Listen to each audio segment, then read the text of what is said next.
In a recent episode of Almost Impossible, I looked at the limits of speed cubing, an event in which people compete to solve a Rubik's Cube as fast as they possibly can. And in the course of reporting that piece, I actually learned to solve a Rubik's Cube myself, with help from Tyson Mao, co-founder of the World Cube Association. In a little under 2 weeks, using the method Mao taught me, I went from not being able to solve a cube at all to being able to solve it consistently in just under a minute. Now, some of you asked us to post a step-by-step tutorial on how to solve the cube.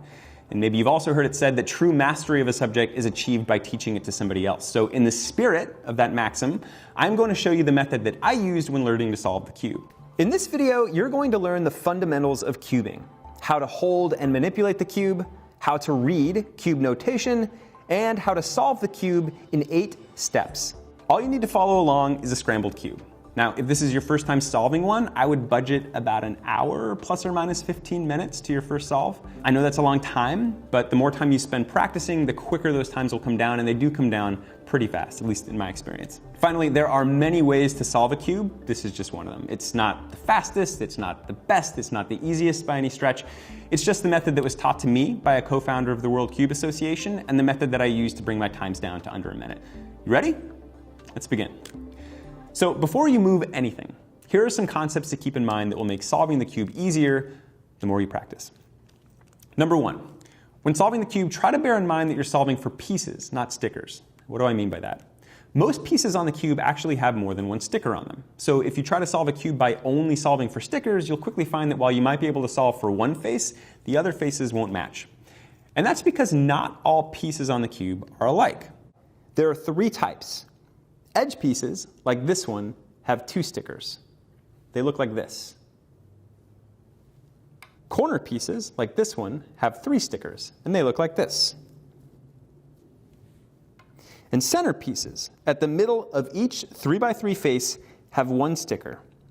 These center pieces are attached to an axle inside the puzzle, so they never actually move. On this cube, for example, the white center is always opposite the yellow center. The orange center is always opposite the red center, and the blue center is always opposite the green center. And that's an important thing to keep in mind, because the fact that these centers don't move mean that they actually dictate where all of the other pieces need to go. Now, this concept was a little confusing to me the first time I heard it, but I promise, the more time you spend with the cube, the clearer and more helpful this idea will become. Finally, many people think of the cube as being comprised of 6 faces, but another way to think about it is that it's comprised of 3 layers. A top, a middle, and a bottom. Today, we're going to focus on solving the cube 1 layer at a time. If you've already forgotten everything I just said, that's totally fine. You can just go back and rewatch it. For now, it's enough to have these ideas floating around in the back of your head. So with all of that stuff in mind, let's get started. The first step in solving the first layer of the cube is to make what cubers call the daisy. It's called making the daisy because when you're finished, you should have something that looks like this. A yellow center surrounded by 4 white edge pieces. So how do we get from here to here? Well, you start by finding the yellow center. The goal of this step is to surround this yellow center with 4 edge pieces of the opposite color, which in this case is white. If you've never solved a cube before, it is very tempting to just start turning faces at random in hopes of placing an edge piece where you want it to go, but I want you to resist that impulse. I'm going to give you 2 tips that will help you position those edge pieces logically. The first tip is that there are only 4 white edge pieces. That's it. Remember, you're moving pieces, not stickers, and there are only 4 edge pieces on this cube with white sides. To find them, all you have to do is inspect the cube in your hand. Once you find one, pause, think about the turns that you'll need to move to place it beside the yellow center. For example, here's a white edge piece. To place it beside the yellow center, all I have to do is this. Turn that right face 90 degrees. Here's another one. To get it beside the yellow center, I need to turn it here and then up. Trust me, the first few times I solved the cube, this process was not intuitive to me at all. But making the daisy becomes second nature very quickly the more you practice. The second tip is that once you have a petal to the daisy in place, you actually won't have to remove it from beside the yellow center to put any of the remaining petals in place. That's what I'm going to do now, and you should do the same. When you're done, your yellow center will be surrounded on all 4 sides with white edge pieces, like a daisy. Don't worry if you have a white corner piece as well. We'll get to that in a second. The second step to solving the first layer is to create the white cross. When you're finished with this step, you'll have a face with what looks like a white cross, or a plus sign, sort of depending on how you look at it. Start by looking at your daisy. If you've got white on any of your corners, remember, just ignore them. For now, we're going to focus on the 4 petals that reside on the edge pieces. Each of these 4 edge pieces has 2 stickers, 1 and 2.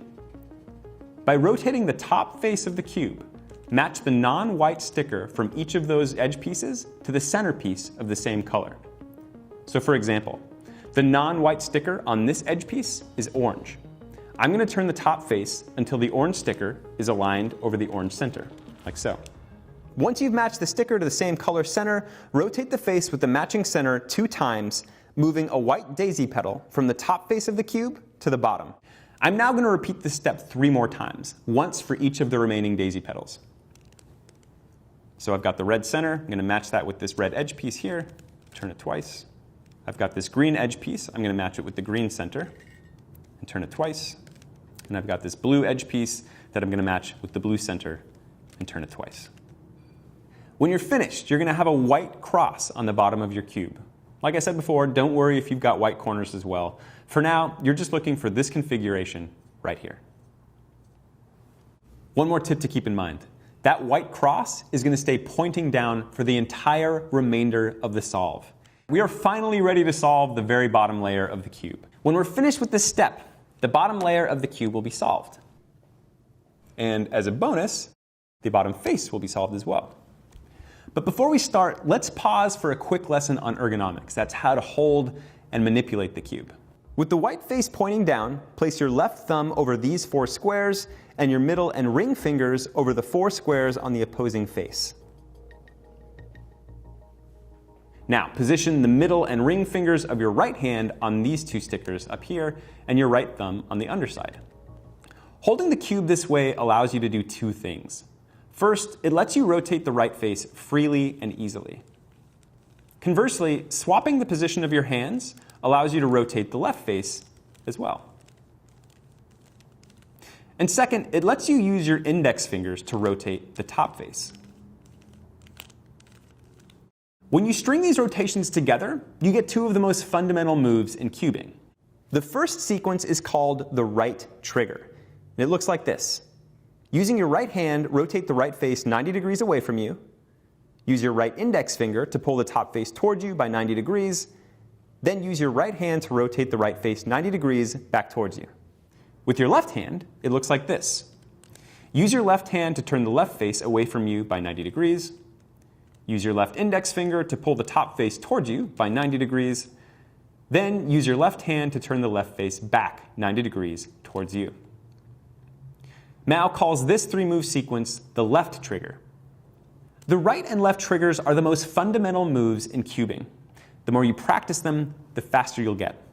We're also going to use these triggers a lot for the remainder of the solve, starting right here in step 3.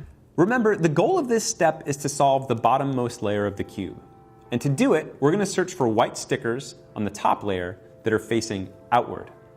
We want to solve the parts of the first layer that aren't already solved, which are the corners that have white stickers. So we'll be looking for those and placing them one at a time. Now, you might find that the cube you're holding has a white sticker on the top face of your cube. In fact, we actually see that here on this one. You also might have a white sticker in this bottom layer. If you see either of those things, don't worry about it. We'll get to those in a second. For now, just focus on white stickers on the sides of your top layer. So you have a white sticker. It's on a corner piece. Corners have 3 stickers. Ignore the top one. Instead, identify the color to the side of your white sticker. In my case, that sticker is green, and it is diagonally matched to a red center.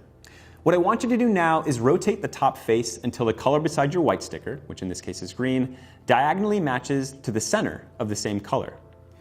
If your corner sticker is oriented to the left of your center sticker, you're going to use your left hand to perform the left trigger by rotating the left face away from you, pulling the top face towards you with your left index finger, and then rotating the left face towards you.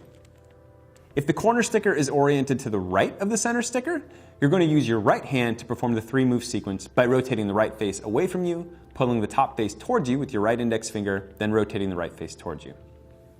You're going to perform this move again. Search the top layer for outward-facing white stickers like this one. Identify the color next to it. Align that color until it is diagonally matched to the center of the same color, and perform the appropriate right or left-handed trigger move. Here, it's to the left of the center sticker, so I'll use the left trigger.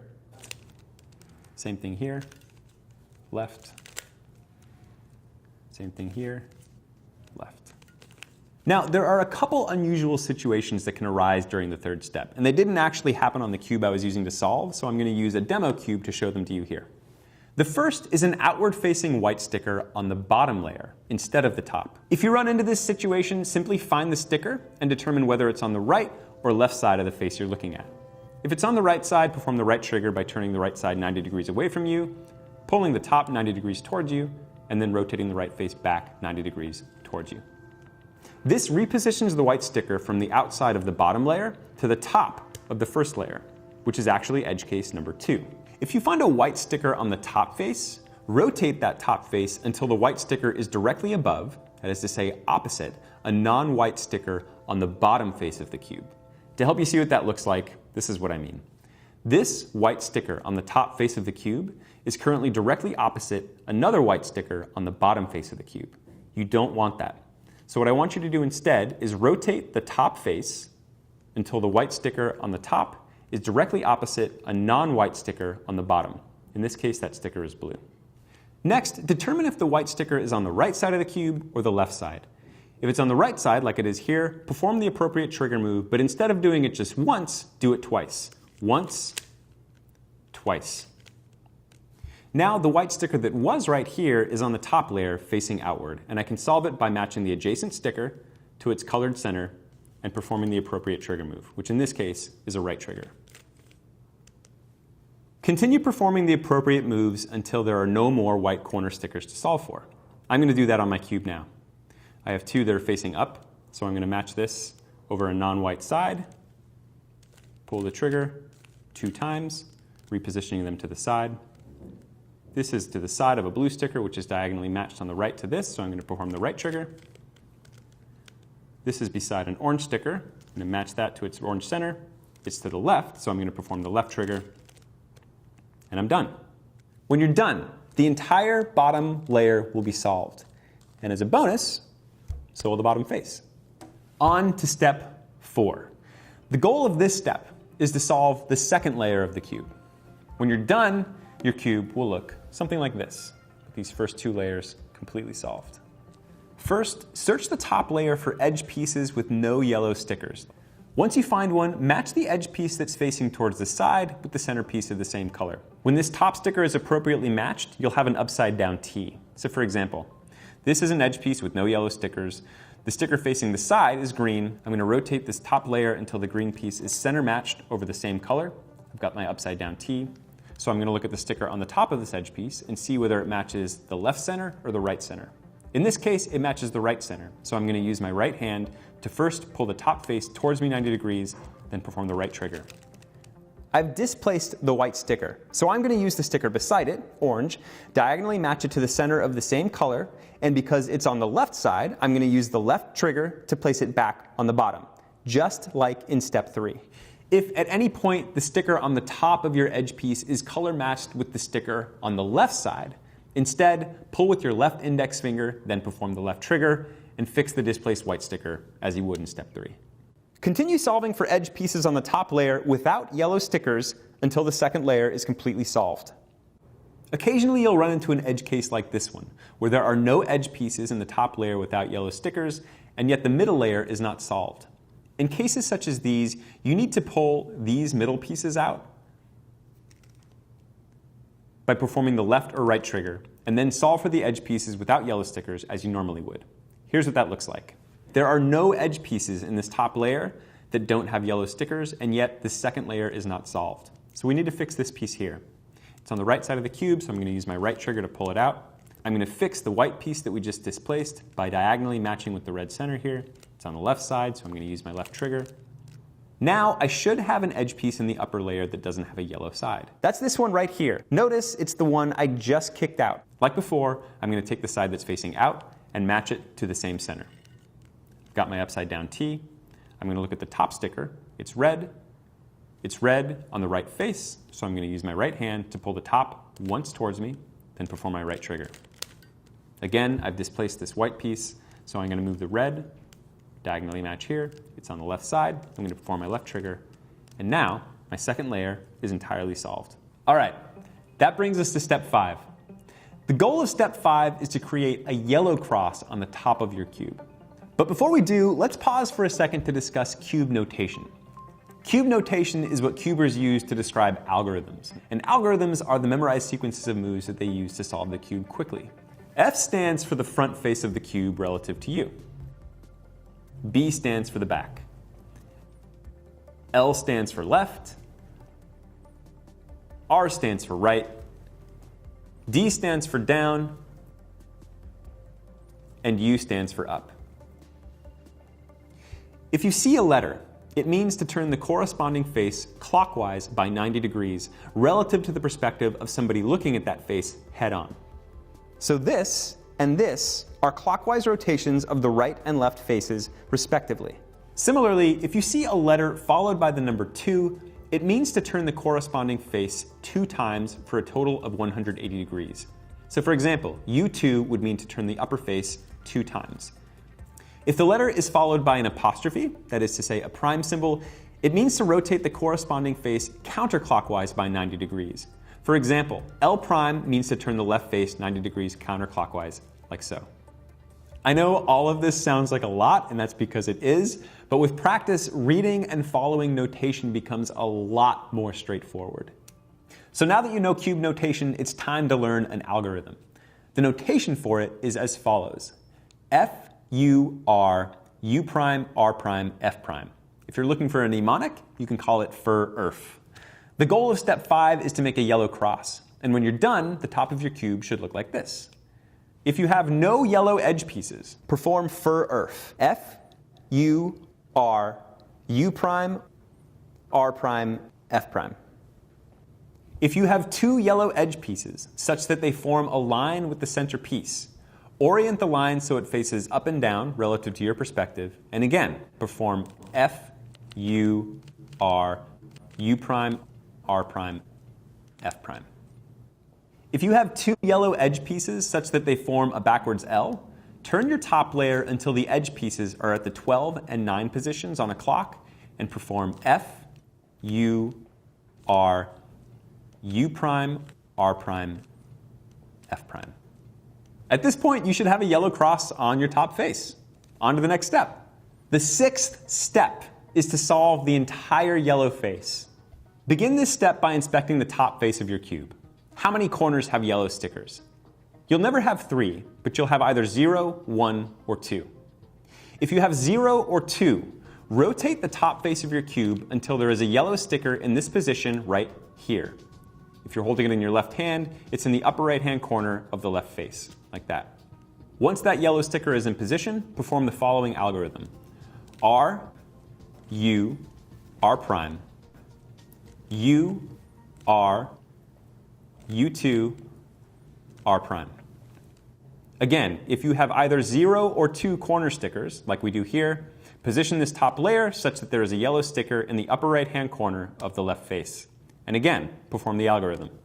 R, U, R prime, U, R, U2, R prime. If you have your yellow cross and only 1 yellow corner, it'll look like there's a fish on the top face of your cube.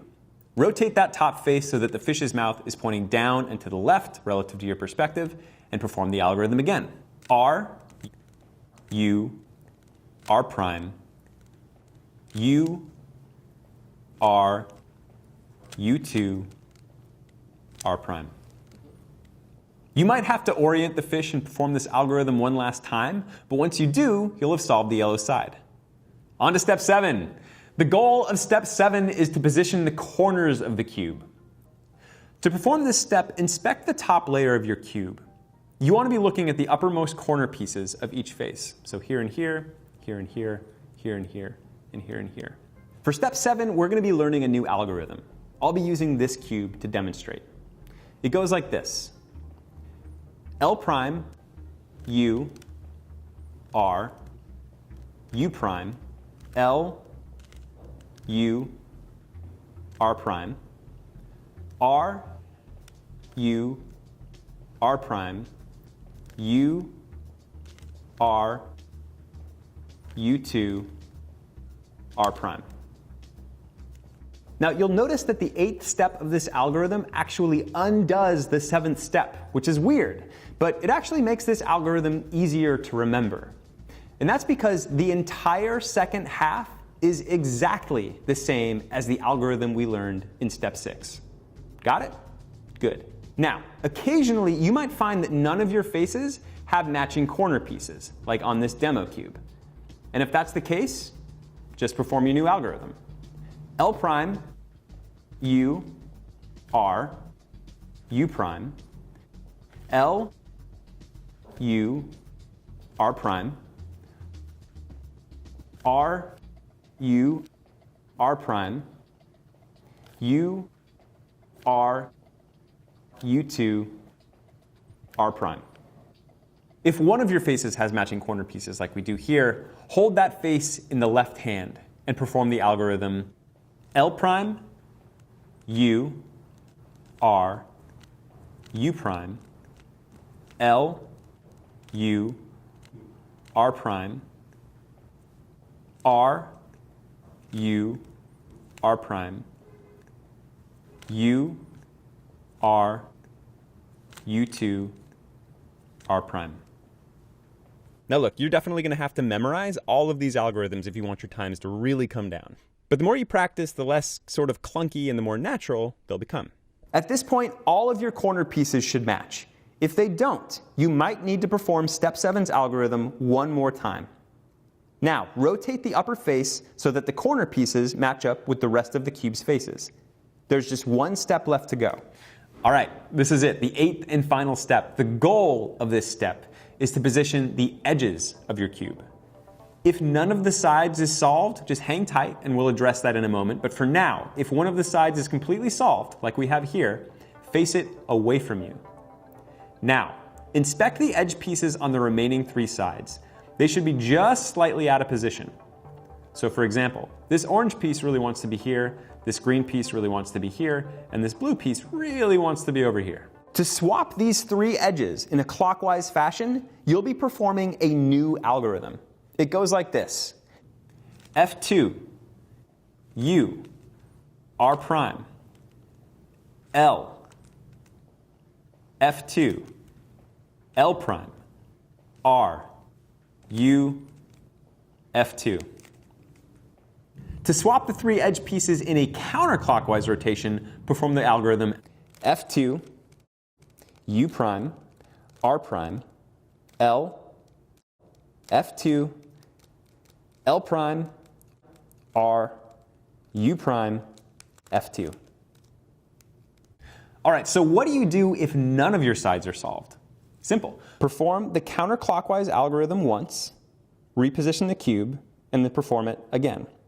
That looks like this. F2, U prime, R prime, L, F2, L prime, R, U prime, F2. Now you'll have one solved face, point that away from you, and perform the counterclockwise algorithm a second time. F2, U prime, R prime, L, F2, L prime, R, U prime, F2. Now your cube should be solved. And that's it. You're done. You've solved the cube. Like I said at the top, this might be the kind of thing you have to watch multiple times and really try several times over before you really start to get the hang of it. But I'd say after about the first half dozen solves, you should be able to do this without watching the video. And the more consistently you solve it after that, the more dramatically your times will start to come down.